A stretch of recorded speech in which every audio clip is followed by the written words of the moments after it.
Everybody, this week on ANN News Kids, we'll be talking about the youngest Tokyo Olympic medalists, the train attack in Tokyo, coronavirus statistics, and the Tigray crisis.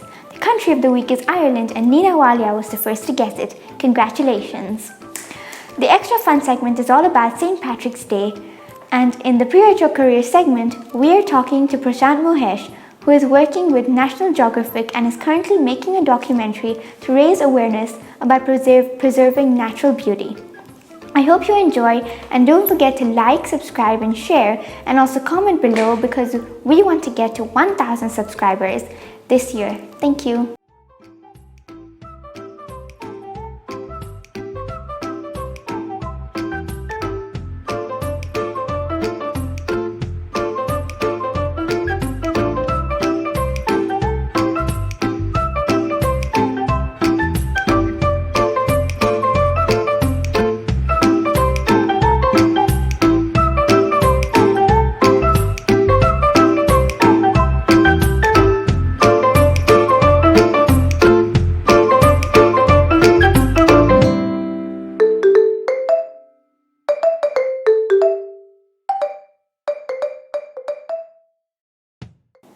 A 14-year-old Chinese diver, Chuan Hongchang, won a gold medal on Thursday. She got 3 perfect scores, and she is China's youngest athlete this Olympics.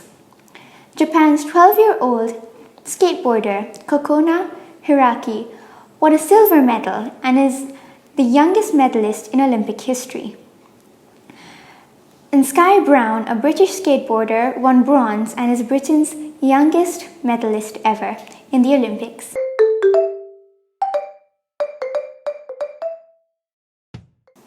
In Tokyo, a man attacked people on a train with a knife.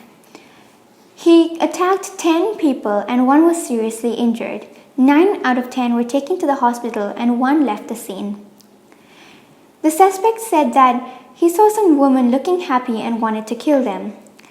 This kind of crime is rare in Japan since it's one of the safest countries in the world, and this year, since Tokyo is hosting the Olympics, there are much more safety measures and security measures too.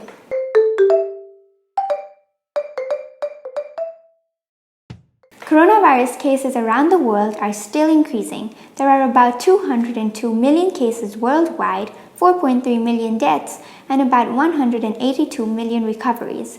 The countries with the most cases are USA, India, Brazil, France, and Russia, and the countries with the most deaths are USA, Brazil, India, Mexico, and Peru. Australia is in lockdown and has record high cases, and China's outbreak is still spreading around the country.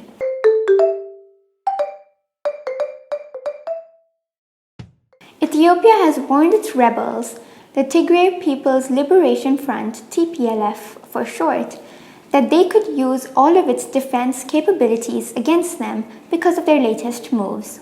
The TPLF captured Lalibela, a UNESCO Heritage World Site in Amhara in Ethiopia. The dispute is getting really bad now, and it's been going on for months. The UN said that all sides are also targeting the Eritrean refugees and that measures must be taken to protect them.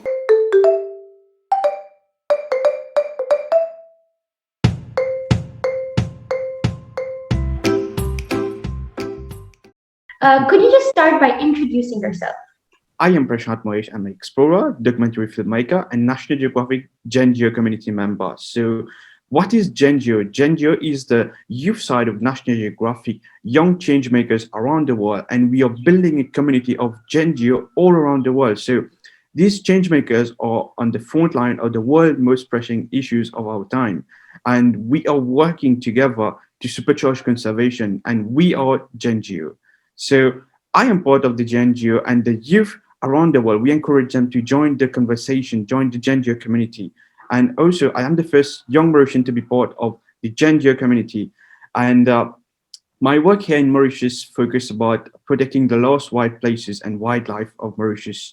So that's really big when we say that wildlife of Mauritius, but and we need to be like caring planetary stewards and encourage others to join our cause. So that's a little bit about my work, and also as a filmmaker who just begin with documentary stuff, and I do look forward to make more documentaries and explore the world to illuminate and protect the wonders of our world. That's the biggest issue that we Yeah. need to raise awareness. That's a little bit about my work. And also, with regards to National Geographic Youth Team, I'm currently working to facilitate some Gen Geo conversation series, a monthly series with National Geographic Education, where we invite some um, best National Geographic explorers and public speakers make to share a little bit about their work, that what they do on the field with National Geographic, and they inspire others to give them the proper knowledge. And also, I am a member of the United Nations Association America, and yeah, that's a little bit about my work. Wow, that's Wow. amazing. And since you've already answered, what do you do as in Nat Geo? Why don't you tell us how you came into the sector? How I came into with National Geographic. So Yeah. it all started like in 2019, I guess, 2019. And I was really looking forward for some opportunities to give myself the proper knowledge. You know, I was someone who really loves science, but unfortunately in Mauritius, we feel discouraged to pursue studies in marine biology, in science, all of that, because there's a gap in our education system, which made most students not motivated to follow their dreams and achievement, all of that. And that discouraged me as well. So I didn't give up, started learning more and more, and began my citizen science learning, and started doing research, and I found National Geographic resources really interesting, fun, creative, and unique. That matches my style. So I started learning more and more about these resources. And in 2020, they started paying more attention to the youth. And they founded the Gen Geo community by Andrew Brennan. And after the Gen Geo community was founded, and we started developing more and more youth opportunities around the world. So we believe that the youth are the leaders of tomorrow, and they're the critical agents of change, and we should not ignore them in the developing world. So National Geographic Society has partnered with the London Zoological Society and launched 6 free conservation courses, and that was quite my first, no, my second opportunities with them, and learning more and more and more, having some great opportunities, and also had some amazing opportunities. They did find my submission really unique and attractive as well, because that creativity, problem solving part is what we need. We need an explorer mindset. And what is an explorer mindset? An explorer mindset is how you interact with the natural world, how to become an explorer, like how one become a National Geographic explorer. It's really hard to find out, because most people like exploring the forest and just not paying attention to what's around them. So the National Geographic mindset is about the explorer mindset, which is curiosity, problem solving, being a leader, and also empowerment, collaboration. And also, this is the core of the explorer mindset. And we need all of that to become a National Geographic explorer. And there's more. And it is available on National Geographic, but this is the main core that you need to become a National Geographic explorer. So I have mastered all of that, and which made all my submission really attractive and unique with National Geographic. So um, been going on with all these opportunities with National Geographic, they started engaging me with um, some opportunities with in New York with the Mentor Institute, and it was a leadership opportunity, and it was really great. The first Mauritian being part of that opportunity, and yeah, that's how it started. Was the opportunity for New York? It was last year, and I'm just starting my change making journey here in Mauritius since this beginning of 2021. Wow. That is really inspiring. Thank you so Yeah. much. Thank you. And you already told us that you like the style of natural geographic, and it matches yours. But what else do you like about it? What is I like about the biodiversity in Mauritius, right? So Yeah. when we look in Mauritius, we are really we are a small island in the Indian Ocean, and regarding our with regards to our topography, we were mostly covered with ebony forests throughout the time, French colonization, English, and Dutch. So our biodiversity was really unique. That's why they came to Mauritius and discovered all of that. But unfortunately, with during the French colonization and British, all of that, they did deforest a lot of trees, cut down a lot of trees, and my main regards regarding to our biodiversity is restoring our forest, our native forest that was um, previously during the past. And I'm joining forces with the ebony forest at Chamarel, and we will be doing some conservation work and restoring that forest as well. So it's my vision about the biodiversity of Mauritius is that we need to preserve this unique biodiversity for the next generation, because if we do not be in the front line right now, we are losing a big part of our paradise, and we need to take action right now. Yeah. Yeah, that's true. Thank you. And you're making a movie currently. Could you just tell us a bit more about the movie and what it will capture? Yeah.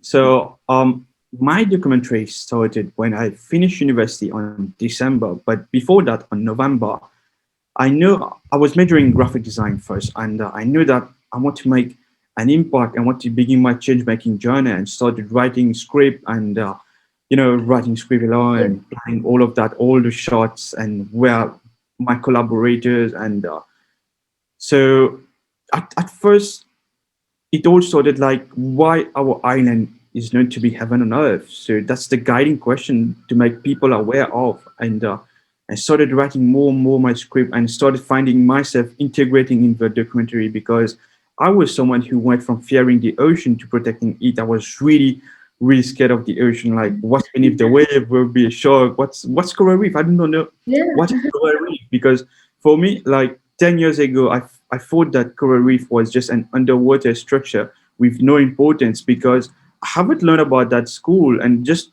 an underwater structure, and they were in different shapes and colors. They were black, and some of it's dying, and I don't know why they were dying and why fish plays around it. So that's the biggest guiding question, and started learning from more National Geographic resources. I wanted to make that documentary happen, because most people in Mauritius and around the world don't know much what's beneath the wave and why we need to take action, because every other breath we take comes from the ocean, and most people don't realize that.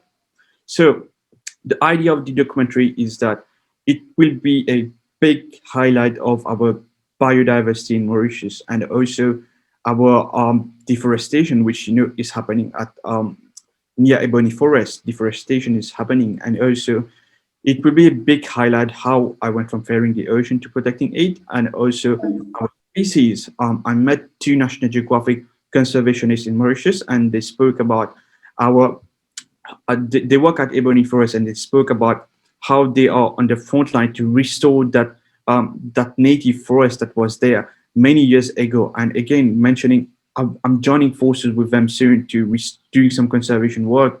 So in the documentary, Prashant is learning from this conservationist, and Prashant is no expert. So Yeah. started learning from these conservationists, and learning more and more, and started finding myself becoming citizen scientist. And I met in National Geographic, the first National Geographic certified educator in Mauritius, Mrs. Danielle Zela, with 25 years of teaching experience. So Prashant met Danielle and had a common goal and vision for the youth, for our biodiversity, to restore everything. So we started working together on plans, and with our common goals and vision, we started doing some project and structure planning, which will be highlighted in the documentary, engaging with the support of National Geographic. They have provided us some resources to use that in the documentary, and we are restoring the reef, and it's the youth who is doing that in the documentary. It's not without funding, and it's the youth call of action, fun call of action, and I can't reveal that right now.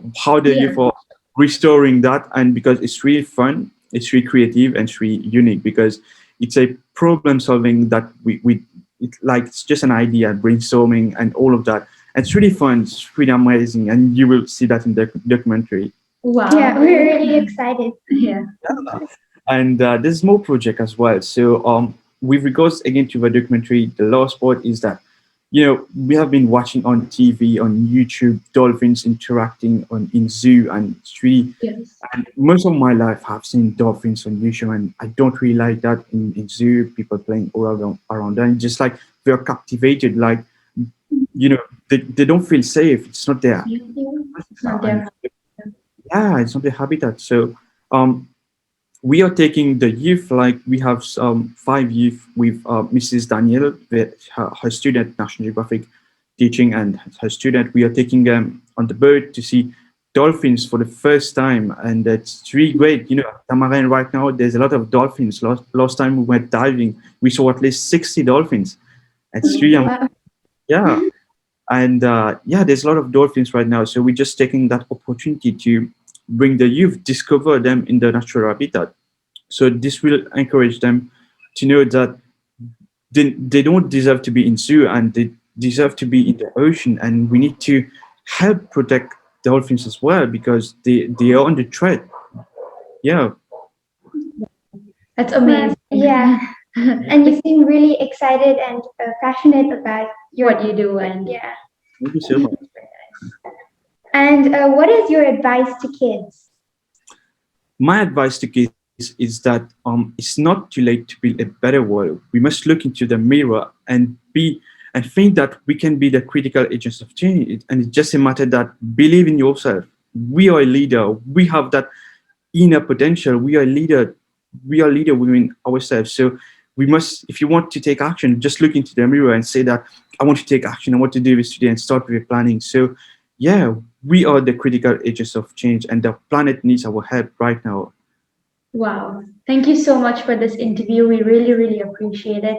And we can't wait to watch your movie. Yeah, we really hope you enjoyed too. Thank you so much. Goodbye. Bye.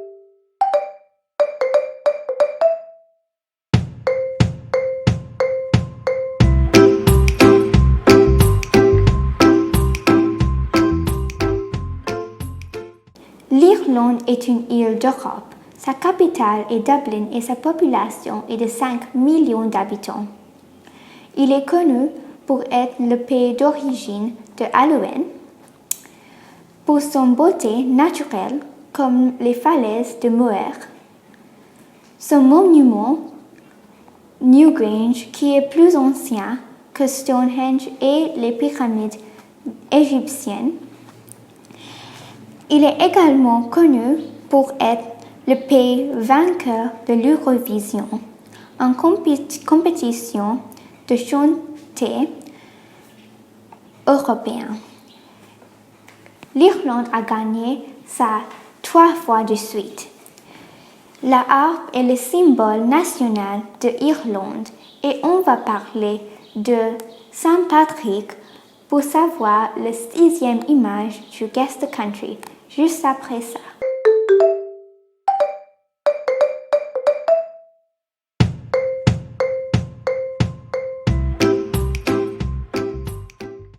St. Patrick's Day is a celebration held on 17th March every year. It's an Irish celebration, and on this day, Irish people wear green. They also dance, play music, eat special food, and drink. St. Patrick's Day is celebrated on the day that St. Patrick died.